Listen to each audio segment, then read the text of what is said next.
Good morning friends, कैसे हैं आप लोग। सबसे पहले स्टैंडर्ड डिस्क्लेमर, मैं कोई सेबी रजिस्टर्ड मेंबर नहीं हूँ। जो भी इंफॉर्मेशन शेयर कर रहा हूँ या करना चाहता हूँ उसका पर्पस सिर्फ एजुकेशनल है। आज तारीख है 1 मार्च 2023, समय है करीब 11 बजे सुबह। हम पिछले 3 दिन से स्ट्रैडल बाइंग ऑप्शन स्ट्रैटेजी पर काम कर रहे हैं। थोड़ा सा ब्रीफ कर देता हूँ। स्ट्रैडल ऑप्शन बाइंग वो स्ट्रैटेजी होती है जिसमें आप साइमल्टेनियसली एक कॉल और एक पुट को बाय करते हैं इन अ होप कि मार्केट में अगर वॉलेटिलिटी आई तो आपकी पोजीशन प्रॉफिटेबल हो जाएगी। फ़िलहाल की पोजीशन ये है कि इस समय मार्केट में वॉलेटिलिटी नहीं है। हमारे हिसाब से इंडिया विक्स के जो लेवल्स हैं वो नीचे की तरफ हैं सुबह से। तो अभी हम फ़िलहाल कोई भी ऑप्शन बाइंग स्ट्रैटेजी नहीं बना रहे हैं अभी के लिए। सेम वैसा ही दिन में कभी भी वॉलेटिलिटी के लेवल्स इंक्रीज़ हुए एक ऑप्शन बाइंग स्ट्रैटेजी हम बनाएंगे और आपको साइमल्टेनियसली अपडेट कर देंगे। इसके साथ आपके और फर्दर डिस्कशन को आगे बढ़ाता हूँ और कुछ चीज़ों को ऐड करता हूँ। जैसे ये ज़रूरी नहीं कि हम हमेशा ही मार्केट के अंदर कुछ ना कुछ बाय सेल करते रहें। ये कहा जाता है कि no position is also a position. Market में ट्रेड ना करना भी ट्रेड करने के समान ही है। ट्रेड करके लॉस को लेना, मार्केट में पैसे दे करके आना कोई अक्लमंदी का सौदा नहीं है। बेहतर है कि ट्रेड ना लें, आराम से बैठें, मार्केट को ऑब्ज़र्व करें। जो भी आपकी स्ट्रैटेजी हो, चाहे आप इंट्राडे करते हो, स्विंग करते हो, डिलीवरी लेते हो, ऑप्शंस में ट्रेड करते हो, हेज करते हो, जो भी आप करते हो, ये ज़रूरी नहीं कि मार्केट ओपन हो और आपके ऊपर कंपल्शन हो कि आपको ट्रेड लेना ही लेना है।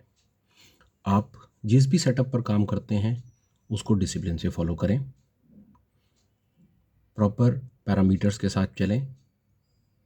आपको जब पूरा 100% क्लियर ग्रीन सिग्नल मिले तो ही ट्रेड में एंटर करें। अब फ़र्ज़ कीजिए इस समय जैसे मार्केट में वॉलेटिलिटी के लेवल्स नहीं है और निफ्टी मार्च फ्यूचर चल रहा है करीब 17,500 पर। अगर हम 17,500 की कॉल और पुट को बाय कर भी लें और एक पोजीशन बना लें और मार्केट में वॉलेटिलिटी के लेवल्स नहीं है, जैसा मैंने कहा, घंटे में, 2 घंटे, 3 घंटे में, या मान लेते हैं कि 3 सवा 3 बजे तक, डे एंड होने तक लेवल्स नहीं बढ़ते, अल्टीमेटली हम जितना भी पैसा देंगे मार्केट में इन दोनों ऑप्शंस को बाय करने के लिए, इवेंचुअली जब हम पोजीशन अपनी क्लोज करेंगे तो हमें लॉस होगा जो हमें लगता है। तो क्या सेंस है, आप ही बताइए। से बेहतर है कि हम ट्रेड ना लें, शांति से आराम से बैठें, जब हमें सिग्नल मिले हम तो मार्केट में एंटर करें और अपनी एक पोजीशन बनाएं। पहली बात। दूसरी बात, अगर आप किसी भी पर्टिकुलर स्ट्रैटेजी पर, किसी भी पर्टिकुलर इंडिकेटर पर अगर आप कुछ इन्फॉर्मेशन, कुछ थॉट्स, कुछ वैल्यूएबल इंसाइट्स शेयर करते हैं, कुछ कमेंट करते हैं, तो डेफिनेटली हम सबको सीखने का मौका मिलेगा।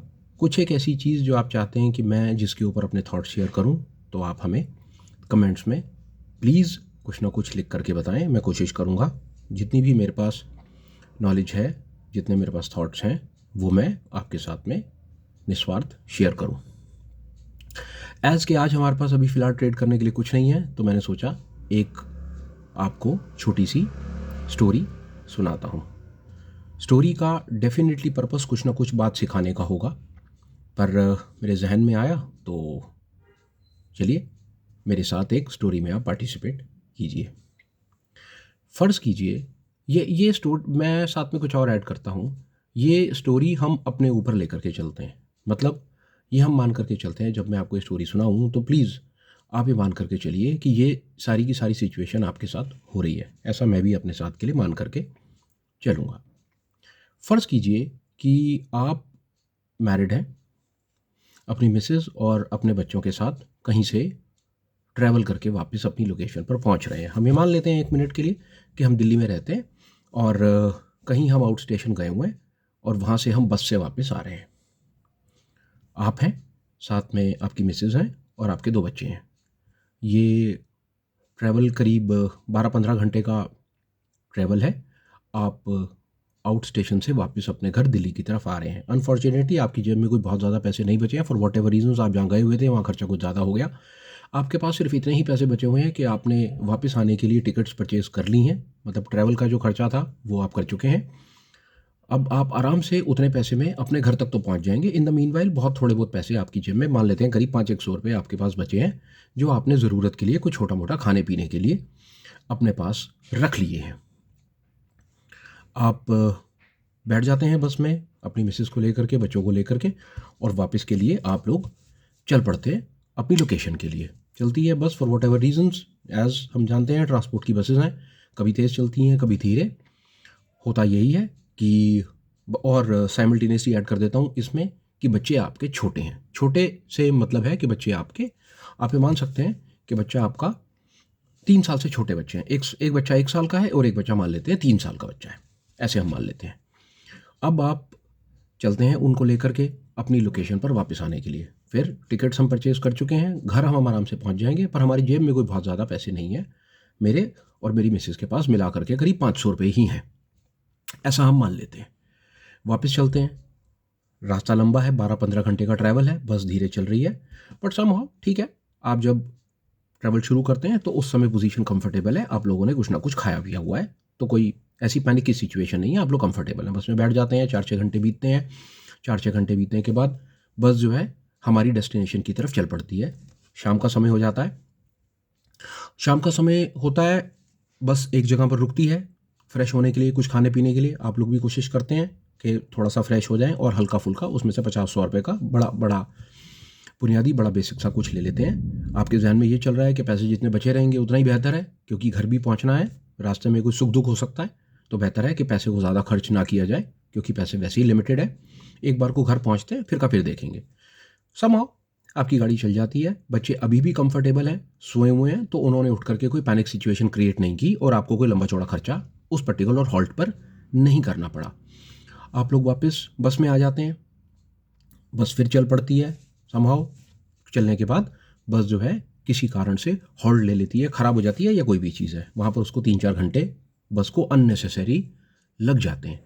अब सिचुएशन ऐसी हो गई कि बस जब दोबारा चलनी शुरू होती है, छोटे बच्चे हैं, उन्हें भूख लग जाती है, बच्चे उठ जाते हैं और वो थोड़ा बहुत पैनिक सिचुएशन क्रिएट करते हैं। अब उन्हें कुछ खाने के लिए चाहिए।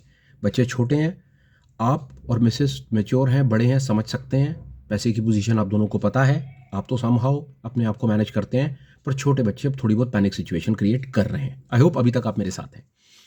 और आगे होते हैं, सुबह हो जाती है, बच्चे थोड़ा बहुत स्ट्रेस अब आपको देना और ज़्यादा शुरू कर देते हैं। इन द मीनवाइल बस वाला भी कोशिश कर रहा है कि थोड़ा तेज़ भगाए और आप लोगों को आपकी डेस्टिनेशन पे अब जल्द से जल्द पहुंचाए। अब सुबह का समय हो जाता है, वो आगे चलता रहता है, और ये समय हो जाता है करीब 10 बजे 11 बजे का समय हो जाता है, और अभी भी आप अपनी डेस्टिनेशन से करीब 4-5 घंटे अभी दूर हैं। अपनी डेस्टिनेशन पर पहुंचने में, दिल्ली पहुंचने में आपको करीब 4-5 घंटे लगेंगे, और अब समय हो गया है सुबह के 11 बज गए हैं। वो वापस एक जगह पर बस रोकता है हॉल्ट के लिए, फ्रेश हो जाने के लिए और कुछ ब्रेकफास्ट वगैरह, ताकि आप लोग अपना कुछ खा पी सकें, क्योंकि 4-5 घंटे का भी ट्रैवल टाइम और है। आप लोग उतरते हैं, फ्रेश होते हैं, बट समहाउ अब सिचुएशन ऐसी है कि बच्चे और ज़्यादा पैनिक मोड में आ गए हैं, उन्हें भूख और बहुत ज़्यादा लग गई है, और अब वो आपकी बात सुनने, समझने और मानने के लिए तैयार नहीं है। समहाउ फिर भी आप अपने आप को समझा लेते हैं कि नहीं, अभी थोड़ा बहुत किसी तरीके से और मैनेज करते हैं, पर बच्चों की सिचुएशन बहुत ज़्यादा ख़राब हो रही है। अब यहाँ पर जो हॉल्ट है वो थोड़ा सा ज़्यादा है, क्योंकि बहुत देर हो गई है बस को चलते हुए, तो करीब आधा 1 घंटा वो कहता है कि हम यहाँ पर रुकेंगे, आप लोग आराम से अपना कंफर्टेबल हो जाए, ब्रेकफास्ट वगैरह करने के बाद ही हम यहाँ से चलेंगे। आप अपनी मिसेस और बच्चों को लेकर के नीचे उतरते हैं, देखते हैं कि कोई सस्ता मंदा मिल जाए, टाइम पास हो जाए।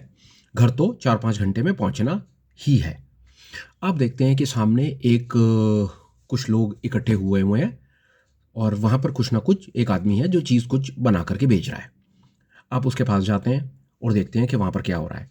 तो वहाँ पर आप देखते हैं कि वहाँ पर एक आदमी जो है वो फिश, मछली के कुछ वटेवर कुछ पकोड़े बना करके या कुछ तल करके वो एक आइटम सर्व कर रहा है, और बहुत ज़्यादा जो जनता है वहाँ पर उसको बाय कर रही है। मे बी वो वहाँ पर बहुत फेमस है, या कोई भी एक रीज़न हो, वो उसके चारों तरफ बहुत सारे लोग खड़े हुए हैं, और वो सब उससे फटाफट से बाय करना चाहते हैं। आप मिसेस को देखते हैं, मिसेस आपको देखती हैं, और आप दोनों बच्चों की कंडीशन को देखते हैं। एक तो मन कहता है कि खर्चा ना किया जाए किसी तरीके से, बट समहाउ बच्चों की हालत बहुत ज़्यादा ख़राब है, जो आप शायद ऑब्जर्व कर रहे होंगे मेरे साथ में अगर आप हैं तो। आप जा करके चेक करते हैं, देखते हैं कि कितने की कीमत है क्या नहीं, कि एक बार चलो पता करते हैं कि अगर ये सस्ता मंदा है तो ले लेते हैं, थोड़ा बहुत कुछ खा लेंगे, घर पहुंचने तक का हिसाब किताब बन जाएगा। आप उसके पास जाते हैं, पूछते हैं, पता चलता है कि वो आइटम कोई 350-400 रुपये की आइटम है जो वो आपको देना चाहता है। आप अपना चेक करते हैं, आपके पास ले दे करके उतने ही पैसे हैं या 20-50 बचते हैं, बाकी सब पैसे आपके लगते हैं उस आइटम को खरीदने के लिए। अब आप दुविधा में हैं, अगर आप उसको खरीद लेते हैं तो जेब बिल्कुल ज़ीरो हो जाती है, रास्ते में कुछ इमरजेंसी हो गई तो क्या करेंगे। आप थोड़ा सा विचार कर ही रहे होते हैं, खरीदूं ना खरीदूं के करके, आपकी नज़र साइड पर पड़े एक और काउंटर पर पड़ती है। वो काउंटर खाली है, वहाँ पर कोई ज़्यादा लोग नहीं है। वहाँ पर कॉमर कहता है चलो ठीक है, यहाँ पर तो समय लगेगा ही क्योंकि यहाँ पर बहुत भीड़ है, अगर हम इनसे लेते भी हैं तो हमें समय लगने वाला है आइटम को मिलने में। आप चले जाते हैं साथ वाले काउंटर पर चेक करने के लिए कि वो क्या बेच रहा है और वो खाली क्यों है, क्या पता आपके मतलब की चीज़ आपको वहाँ पर मिल जाए। आप उसके पास जाते हैं, आप देखते हैं तो वहाँ पर एक आदमी है, वो आपको 200 रुपये की एक चीज़ बेच रहा है। आप देखते हैं भाई 200 रुपये का तेरे पास क्या है, सबसे पहले तो आपके मन में आता है चलो ये ठीक है, मेरे पास 400 है तो मुझे 200 में कुछ मिल रहा है, 200 मेरे पास बचेंगे, चीज़ मेरे मतलब की है तो मैं 200 खर्च कर लेता हूँ। आप पूछते हैं बता भाई तेरे पास 200 रुपये का क्या है। वो कहता है ये देखो जी, ये मेरे पास 200 रुपये का ये पूरा का पूरा किट है, इसमें दाना है, जाल है और मछली पकड़ने का इक्विपमेंट है। और मैं आपको ये बता सकता हूँ कि अगर आप ये मेरे से ले लेते हैं तो पिछली गली में एक छोटा सा तालाब है, उस तालाब में जा कर के आप मछली पकड़ भी सकते हैं और ये कुछ हिसाब किताब है जिससे आप उसको बना भी सकते हैं। अब आप दुविधा में आ गए। अब है इस कहानी का सार, इस छोटी सी स्टोरी का क्रक्स। वो ये कि अब आप क्या करेंगे। क्या आप 400 रुपये का सामान खरीद करके फटाफट से अपना और अपने बच्चों का पेट भरेंगे और अपनी डेस्टिनेशन पर पहुंचेंगे, या आप 200 रुपये खर्च करके वो किट खरीदेंगे, तालाब तक जाएंगे, मछली पकड़ेंगे, बनाएंगे, खाएंगे और एक स्किल को लर्न करेंगे, जो स्किल आपको ताज़िंदगी काम आएगा, जिससे आप हमेशा मछली पकड़ भी पाएंगे, बना करके घर पे भी खा पाएंगे और सब ठीक ठाक रहा तो आप उसे बाजार में बेच भी पाएंगे। आई होप आपको बात समझ आ गई होगी। देखिए, एज ह्यूमन बीइंग हम दोनों में से कोई भी रास्ता चुन सकते हैं। हम इमीडिएटली फटाफट से पैसे को खर्च करके इमीडिएट ग्रेटिफिकेशन के लिए अपनी ज़रूरत की चीज़ को खरीद करके आगे बढ़ सकते हैं, जैसा हम आमतौर पर करते हैं।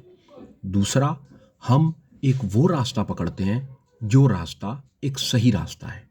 मतलब हम कोशिश करते हैं एक स्किल को डेवलप करने की, एक ऐसी चीज़ को सीखने की जिसमें हमारी डिपेंडेंसी किसी दूसरे आदमी के ऊपर नहीं रहती। हमारी खुद इतनी स्किल डेवलप हो जाती है कि हम खुद ही अपना पेट भर सकते हैं और उस स्किल के बेसिस पर अपना आगे जीवन भी चला सकते हैं। अब ये स्टोरी का स्टॉक मार्केट, ट्रेडिंग और इस फाइनेंशियल इंडस्ट्री से क्या लेना देना है, मैं आपको फटाफट से अटैच करके बताता हूँ। पहला तरीका है कि हम जब स्टॉक मार्केट में आते हैं, ट्रेडिंग इन्वेस्टिंग के काम में आते हैं, हम देखते हैं, कोशिश में होते हैं कि हमें कोई टिप्स मिल जाए, हमें ट्रिक्स मिल जाए, हमें कोई गुरु मिल जाए, हम कोई channel, Telegram, YouTube, paid service join कर लें जो हमें सुबह उठ करके टिप्स दे दे। पैसा हमारे पास है, उस टिप्स के बेसिस के ऊपर हम माल खरीदे बेचें और लखपति करोड़पति हो जाए। हम स्किल डेवलप नहीं करना चाहते, हम चाहते हैं कि हमें रेडीमेड काम मिल जाए, क्योंकि पैसे हमने खर्च कर दिए। पेड सर्विस का पैसा हमने दे दिया, साल 6 महीने की सर्विस हमने ले ली, 15-20 हज़ार रुपये की सर्विस बाय कर ली। अब ये जिम्मेदारी सामने वाले के ऊपर कि वो हमें कैसी भी मछली पका करके खिलाए। हमने तो मछली खानी है, वो बासी थी, ताज़ी थी, क्या था क्या नहीं था, कौन से तेल में तली हुई थी, कौन सा गंदा मसाला, अच्छा मसाला उसके ऊपर लगा था, हमें कोई फ़र्क नहीं पड़ता। किसी ने हमें कहा कि ये ABC शेयर खरीदो और हमने खरीदा, किसी ने हमें कहा कि ABC शेयर बेचो तो हमने बेचा। हम डिपेंडेंट हो गए उस आदमी के ऊपर ये सोच करके कि वो एक्सपर्ट है। और दूसरा रास्ता, हमने हिम्मत और शक्ति इकट्ठी की, हमने कुछ किताबें पढ़ी, हमने मार्केट को ऑब्जर्व करना शुरू किया, हमने विचार किया कि हम अपना स्किल खुद डेवलप करेंगे, हम अपनी अकल के बेसिस के ऊपर स्टॉक्स को खरीदेंगे बेचेंगे, हम अपने काम की जिम्मेदारी खुद लेंगे और खुद अपनी वेल्थ क्रिएशन के लिए जिम्मेदार होंगे। बनस्पत कि हम किसी की बनाई हुई गंदे तेल में तली हुई मछली खरीदें और खाएं, हमने ये विचार किया कि हम स्किल डेवलप करेंगे, मछली को खुद पकड़ेंगे, उसे खुद पकाएंगे, खाएंगे और सब ठीक ठाक रहा तो शायद फ्यूचर में उसको कभी मार्केट में बेच भी पाएंगे। जीवन हम सबका अपना अपना है, इस स्टोरी का जवाब भी हम सबका अपना अपना है।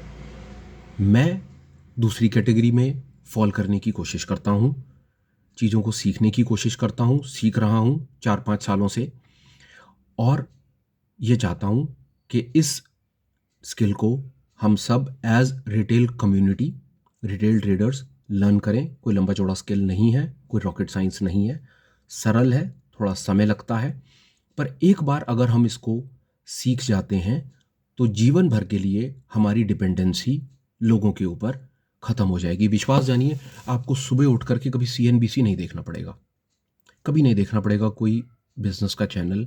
आपको कभी भी किसी टिप्स प्रोवाइडर की ज़रूरत नहीं होगी, कभी भी नहीं होगी।